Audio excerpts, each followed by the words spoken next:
அமைச்சர் மனோ தங்கராஜுக்கு மீண்டும் பால்வளத்துறை ஒதுக்கீடு செய்யப்பட்டிருக்கிறது. இந்த செய்தி பரவலாக பேசப்பட்ட ஒன்றுதான். அது அதிகாரப்பூர்வமாக அறிவிப்பாகவும் வந்திருக்கிறது. ஏற்கனவே பால்வளத்துறை அமைச்சராகத்தான் திரு மனோ தங்கராஜ் அவர்கள் இருந்தார். ஏற்கனவே திரு மனோ தங்கராஜ் ஐடி மினிஸ்டராகவும் பணியாற்றினார். அந்த துறை திரு பிடிஆர் பன்னீர்வேல்ராஜன் அவர்களிடம் கொடுக்கப்பட பால்வளத்துறை அமைச்சராக பணியாற்றி ஒரு 7 மாத இடைவெளிக்கு பிறகு தமிழக அமைச்சரவையில் மீண்டும் சேர்ந்திருக்கக்கூடிய திரு மனோ தங்கராஜுக்கு பால்வளத்துறை ஒதுக்கீடு. இது பற்றிய மேலும் விவரங்களோடு ரமேஷ் ஓர்டியோ.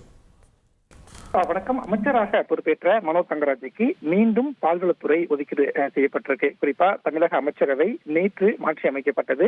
7வது முறையாக மாற்றி அமைக்கப்பட்ட அமைச்சரவையில மனோ தங்கராஜுக்கு மீண்டும் வாய்ப்பு கொடுக்கப்பட்டிருந்தது.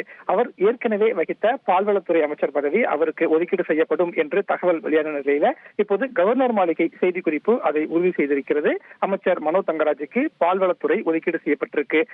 திமுக அமைச்சரவையில மனோ தங்கராஜ் பதவியேற்கும் போது தகவல் தொழில்நுட்பத்துறை அமைச்சராக தான் பதவியேற்றார். ஆனால் அதற்கு பிறகு அமைச்சரவை மாற்றம் செய்யப்பட்ட போது அவர் வசம் பால்வளத்துறை வந்தது. கடந்த 2024ஆம் ஆண்டு செப்டம்பர் மாதம் 5வது முறையாக அமைச்சரவை மாற்றி அமைக்கப்பட்ட போது திமுக அமைச்சரவையில் இருந்து மனோ தங்கராஜ் விடுவிக்கப்பட்டிருந்தார்.